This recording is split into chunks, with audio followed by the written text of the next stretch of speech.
It is Saturday, June 27, 2026, and I want you to imagine staring at a solid brick wall. Okay. But not just any brick wall. Imagine a wall that actually moves. Like it shifts side to side to perfectly block your path every single time you try to step around it. Oh, that sounds incredibly frustrating. Right, you try to dart left, the wall slides left, you sprint right, the wall slides right. Welcome to this deep dive. Yeah, that's exactly what it felt like watching these games. Because Group L of the 2026 World Cup has just concluded in this exhausting, dramatic fashion. Yeah. And we are, digging through all the match reports, the tactical data, the on-the-ground journalism, just to figure out how teams are navigating these seemingly impenetrable barriers. It really has been a group stage defined by those shifting walls, hasn't it? Yeah. I mean, we saw teams deliberately daring the tournament favorites to find a way through, just testing their patience and their tactical flexibility to the absolute limit. And we want to make sure you have the thorough knowledge of how this all played out without, drowning in the overwhelm. You are going to be the smartest person at your next watch party. Oh, 100%. So let's set the stage real quick. Group L is officially in the books. England tops the group. Right. Croatia advances in second place. Ghana scrapes through to the knockouts as one of the best third-place teams. And a wildly passionate Panama side is heading home. It's been wild. Okay, let's unpack this. Because to truly appreciate England's historic 2-0 victory over Panama today, we actually have to rewind. Yeah, you have to. We have to look at the immense head-banging frustration that preceded it. You really cannot understand the sheer relief of today's win without, analyzing that 0-0 draw against Ghana a few days ago. Oh, absolutely. Emma Hayes actually provided a brilliant tactical breakdown of that match. Ghana basically deployed a masterclass in defensive resilience. They really did. They took this concept of the low block and turned it into a psychological weapon against Thomas Tuchel's squad. I mean, they flat out refused to take Tuchel's press bait. Let's get into the mechanics of what press bait actually means on the pitch, just so we're all on the same page. Sure. Because we see elite teams passing the ball around their own penalty box, which, seems like they're taking massive risks. Right, it looks dangerous. But they want the opponent to get greedy, right? They want them to step forward and try to steal it. Exactly. That artificial transition is the engine of modern elite football. The moment a defender steps out of their shape to chase the ball, they leave a vacuum behind them. A little pocket of space. Right, and England's entire attacking system under Tuchel relies on exploiting those tiny vacuums. But Ghana's wide players completely ignored the bait. They just didn't bite. Not at all. They held their line. They just stared at the English defenders, perfectly content to let them pass it harmlessly back and forth 40 yards from goal. And because they didn't break their defensive shape, the spaces that England's playmakers usually occupy in the midfield simply did not exist. And then you add a layer of self-inflicted tactical hindrance on top of that. Oh, yeah. Because Tuchel deployed Djed Spence at left back, and Spence is heavily right-footed. Which is huge. To a casual observer, that sounds like a minor detail, but Emma Hayes pointed out exactly why this was devastating to England's tempo. Well, it comes down to biomechanics and the speed of the ball. Right. When a right-footed player standing on the left touchline receives a pass, his body is naturally closed off to the rest of the field. Yeah, he has to sort of contort himself. Exactly. So to pass the ball across the pitch to the right side, he has to take an extra touch to open his hips and shift the ball onto his strong foot. And that extra half second basically ruins everything at the World Cup level. It's all it takes. England's plan was to quickly switch the play from left to right to isolate Noni Madueke in space. But because of Spence's extra touch, by the time the ball actually traveled across the pitch to Madueke, the defense was already there. Exactly. The Ghanaian defense had already shuffled over, the wall had moved. Right. Combine that with Elliot Anderson being heavily man-marked the entire game, and England was completely suffocated. I mean, they couldn't play through the middle, and they were just too slow to play around the outside. They were trapped in their own possession. It's like playing Tetris when the screen is almost completely full. Oh, that's a good way to put it. The blocks are falling, but there is literally no space to drop the pieces. Everything is just jammed up. Yeah. But here is where I have to push back a little bit intellectually. Okay. If a top-tier manager like Thomas Tuchel, a guy who is paid millions of dollars, knows a team is going to park 7 guys in the penalty box, Right. shouldn't he have a plug-and-play solution ready? Why did they look so static and predictable? Well, what's fascinating here is that tactical predictability isn't always about a lack of preparation. Okay. Very often, it's about the sheer difficulty of execution against a perfectly drilled opponent. Because the other guys are trying too. Right. You can draw the solution on a whiteboard, but executing it against 11 elite athletes is entirely different. Yeah. And, that brings us directly to Panama. Yeah, let's talk about them. Thomas Christensen, the Panamanian coach, who is widely regarded as the smartest tactical mind in the CONCACAF region, watched that Ghana tape and planned to implement the exact same 5-4-1 bunker strategy against England today. And he brought a heavily veteran squad to this tournament, too. I mean, half of the Panamanian team is over 30 years old. Yeah. And 4 of their players have around 100 caps. They have spent years learning how to suffer defensively and just grind out results together. Exactly. And their defensive spine is anchored by aerially dominant center backs. You've got Giovanni Ramos, Jose Cordoba, and Andres Andrade. Great guys. Very big. These are defenders who thrive on cross-spamming. You cannot just float hopeful balls into the box against them. They'll just eat them up. They will head it away all day long. And Tuchel knew he was walking into the exact same trap today at the New York, New Jersey Stadium. Which makes the timeline of today's match so incredibly tense. Because for the first hour, the trap was working perfectly. It really was. England was struggling to find any rhythm.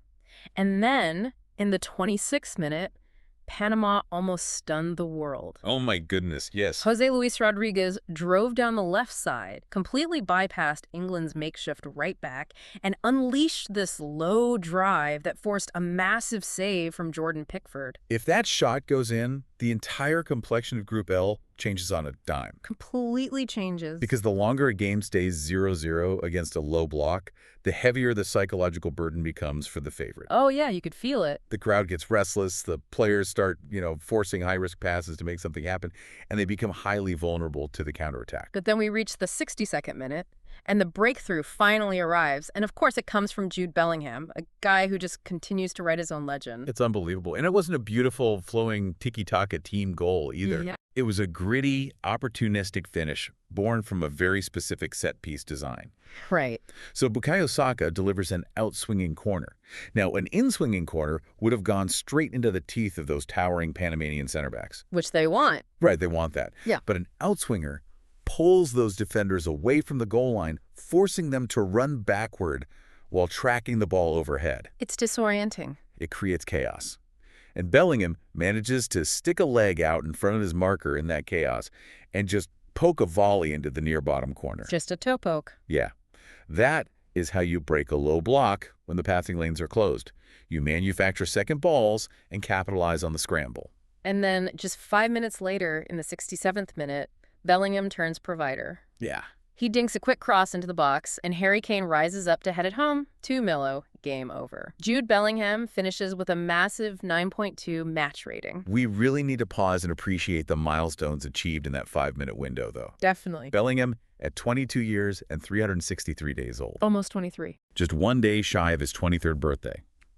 He becomes the youngest England player on record, going all the way back to 1966, to both score and assist in a single World Cup match. That's insane. And Harry Kane's goal is his 11th career World Cup goal, officially breaking Gary Lineker's all-time record for England. If we look at the way Kane played today, it raises a fascinating psychological question for me. Oh. Because before that goal in the 67th minute, Harry Kane did not have a single shot in the first half. Not one. Not one. How does a pure striker maintain the mental discipline to stay patient, wandering around a crowded penalty box for an hour, knowing the whole nation is screaming at their televisions for urgency? If we connect this to the bigger picture, it requires an almost monk-like detachment from the immediate emotion of the game. Emma Hayes actually talked about this, how tight games require a moment of pure magic, drawing a parallel to the urgency shown in the PSG versus Arsenal Champions League final. A younger, less disciplined striker might get frustrated, drop deep into the midfield to demand the ball just to feel involved, and end up completely out of position when the cross actually comes. Which is exactly what Panama would want. Exactly. Yeah. But Kane understands the concept of gravity. His sheer physical presence pulls 2 Panamanian defenders out of the play at all times. He knows his job in a suffocating game like this isn't to touch the ball 50 times. Yeah. His job is to wait for the 1 microsecond the wall cracks and to be absolutely ruthless when it does. And he certainly delivered. But, while the victory is sweet and top of the group is secured, every action has a reaction. Yeah, unfortunately. This win came with a massive throbbing headache for the knockout stages. The defensive woes for the Three Lions are suddenly a full-blown crisis. They really are. Yeah. In the 60th minute, just before England broke the deadlock, Jarell Quansah went down holding his ankle. Oh, man. He was forced off the pitch and replaced by D.J. Spence. Let's map out why this is such a disaster for Tuchel's system. Because Reece James is already out of the tournament with a hamstring issue. Right. Quansah was operating as the emergency right back today. Now he's hurt. That means D.J. Spence is currently the only fit right back in the entire England squad. And when we evaluate the medical timeline for a typical ankle injury, the reality for the coaching staff is pretty grim. It's not good. No. If Quansah is incredibly lucky and it's merely a grade 1 injury, a minor stretch of the ligaments, he is still out for 1 to 2 weeks. And the tournament just doesn't wait. The World Cup moves entirely too fast for that recovery window. He would miss the round of 32 at a bare minimum. Yeah. And if the scan reveals a grade 2 or grade 3 tear, his World Cup is entirely over. He is flying home. Think about the structural vulnerability this creates. It's like a heavyweight boxer being forced to step into a championship fight with one arm tied firmly behind his back. The opponent knows exactly what you cannot do. If England only has one fit fullback, opposing teams will just tilt their entire defensive block to one side, completely ignoring the opposite flank, rendering England entirely predictable. This raises an important question about Thomas Tuchel's squad selection prior to the tournament. Yeah, let's go there. He made a highly controversial, heavily debated decision to leave Trent Alexander-Arnold at home. Right. Alexander-Arnold is arguably one of the most creative right-backs in world football. But Tuchel gambled that he wouldn't need that specific profile of player, choosing to take a more defensive-oriented squad to North America to prioritize solidity. And that gamble is now heavily under the microscope. Very heavily. If England's right flank is neutralized in the knockout stages because they just don't have the personnel to attack down that side and they suffer an early exit, the English press will absolutely skewer Tuchel for that selection choice. Oh, they will show no mercy. It is the kind of stubborn tactical decision that can legitimately threaten a manager's job. Absolutely. But, while England is sweating over tactical systems and ankle ligaments and job security, their opponents today really reminded us what this tournament is actually about on a deeply human level. Oh, I love this part. Panama came into today's game with 0 points. They hadn't scored a single goal in the tournament. Mathematically, they were eliminated.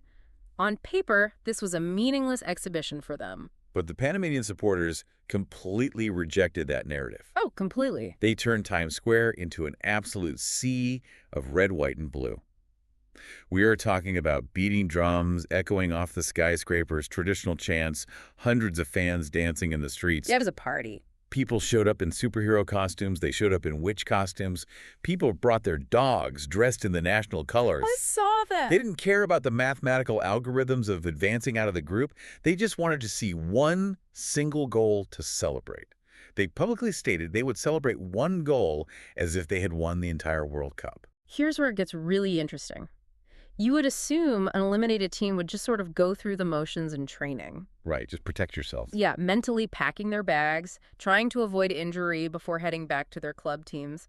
But the passion from the streets was boiling over inside the Panamanian camp itself. In the build-up to this match, Cecilia Waterman and Jose Luis Rodriguez were literally pushing each other, getting into a physical scuffle during a pre-match training session. Like an actual fight. Yes.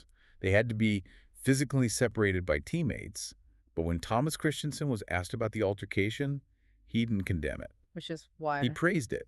He said it proved his team was still, quote, alive, that they still care deeply about fighting for the pride of wearing the starting jersey. Fighting your own teammate for the right to play a game you are mathematically eliminated from is incredible. It is. And that raw emotion culminated in the 91st minute today. We have to talk about the heartbreak of that sequence. Oh, it was the defining emotional moment of the match. England had pushed a few players forward, momentarily losing their defensive focus while hunting for a third goal. Yeah. And Panama capitalized on that tiny pocket of space. Eric Davis delivers an absolutely stunning cross into the box. Jose Fajardo times his run perfectly to meet the ball and curls it beautifully past Jordan Pickford into the top right corner. And for about 3 seconds, the stadium absolutely erupted. A pandemonium. The fans were losing their minds. The players were sprinting to the corner flag. They had their moment. They had their goal against the mighty England. And then Flag goes up. the flag goes up. Offside. Fajardo had set off just a fraction of a second too early. The goal was ruled out after a quick VAR check. And Panama bows out of the 2026 World Cup without a single goal to their name. It is genuinely devastating. It really is. But I want to challenge you on this, looking at the two sides of this coin. Yeah. We have the pure, unadulterated, costume-wearing joy of the Panamanian fans just begging for a single moment to celebrate. And on the other side, we have the pressure cooker, high-anxiety misery of the English fans who are agonizing over fullbacks taking extra touches. Yeah. Does the modern obsession with winning it all actually rob elite nations of the simple joy of the sport? Well, you know, it is a profound observation. Because for a nation like England, the World Cup is experienced entirely through the binary lens of relief or failure. Exactly. There's very little room for joy in the group stages. A 0-0 draw against Ghana is treated like a national crisis. A 2-0 win over Panama is merely job done. Yep. But for Panama, simply being on the stage, sharing a pitch with Harry Kane and Jude Bellingham in front of 80,000 people in New Jersey, is a celebration of national identity. Elite football often trades the joy of the game for the weight of expectation. It really does. And, you know, that same Panamanian low block that frustrated England today was also the defining puzzle for the rest of the group. Let's look at how the other teams navigated these shifting walls. Let's do it. Croatia takes second place in the group, and they really built their momentum a few days ago with a 1-0 win over this exact same Panamanian setup. And that match was a masterclass in experience over exertion. Yeah. Luka Modric made his 200th appearance for Croatia in that game. He is only the fourth player in the history of international football to reach that number. 200 caps is absurd. It's unheard of. And how does a player survive 200 international caps? Spatial awareness. Modric didn't try to outrun the Panamanian wall. He outthought it. Right. He used his immense experience to dictate the tempo, moving the defensive block side to side with pinpoint passing until Ante Budimir finally found the gap to score the winning goal. Then today, Croatia secured their spot by beating Ghana 2-1 with goals from Petar Sucic and Nikola Vlasic. They prove they still have the tournament pedigree to navigate a highly complex group. They always seem to find a way. Always. But Ghana survives. They advance as one of the best third-place teams, and they owe their progression entirely to capitalizing on chaos against Panama earlier in the group stage. That 1-0 win over Panama was an absolute heartstopper. It really was. Caleb Urenki scored in the 95th minute. Which is officially the latest regulation goal in Ghana's entire World Cup history. And Urenki becomes their second youngest scorer ever. How did they actually pull that off against a team so well drilled defensively? Well, they realized that trying to pass through the lines wasn't working. Right, because it was too clogged. Exactly, so they completely bypassed the structured midfield. In the dying moments of the game, Ghana started launching long, direct balls into the penalty area to force emergency, scrambling clearances from Panama. I'm putting it in the mixer. Yeah, they intentionally induced panic to break the structure. The ball bounced loose in the confusion, and Urenki had the instinct to jump on the loose ball and finish it. I want you to imagine the emotional whiplash of being a fan in this group. You go from screaming at a 95th minute winner born out of pure chaos to grinding your teeth through grueling 0-0 tactical stalemates to witnessing a historic 200th cap and a record-breaking goal scorer. It's a roller coaster. And this is exactly why we dive into the mechanics of these matches. Knowing the context of how Modric dismantled the block, or why Djed Spence's right foot disrupted England's tempo, it transforms the way you consume the sport. You stop just watching the ball. Yeah. You start watching the tactical chess match, the medical gambles on the sideline, and the sheer human desperation playing out simultaneously across 90 minutes. We have journeyed from the absolute tactical frustration of the Ghanaian low block to Jude Bellingham and Harry Kane rewriting the English history books in a matter of 5 minutes. Right. We've explored the very real structural vulnerabilities surrounding England's defensive injury crisis with Kwanzaa going down, and we felt the beautiful, heartbroken fighting passion of the Panamanian squad. So what does this all mean? It forces us to look ahead at the evolution of the sport itself. Underdog teams like Panama and Ghana have completely mastered these complex, highly disciplined 5-4-1 defensive blocks. Yeah, they have. They are using the exact same defensive structures utilized by top-tier Champions League clubs to neutralize vastly superior offensive talent. It's a great equalizer. It is. But if the low block continues to be this perfectly executed by teams across the globe, it raises a fascinating possibility. Are we approaching a future where this tactical homogenization forces elite teams to abandon traditional formations and positions entirely? Oh, wow. Will we see a move toward a chaotic, completely positionless style of football just to break through these impenetrable defensive walls? A completely positionless future. That is a wild thought to take with you as we head into the knockout stages. It really is. Thank you for joining us on this deep dive. Keep asking questions, keep looking for the bigger picture, and we wish you well as you continue your journey as the learner.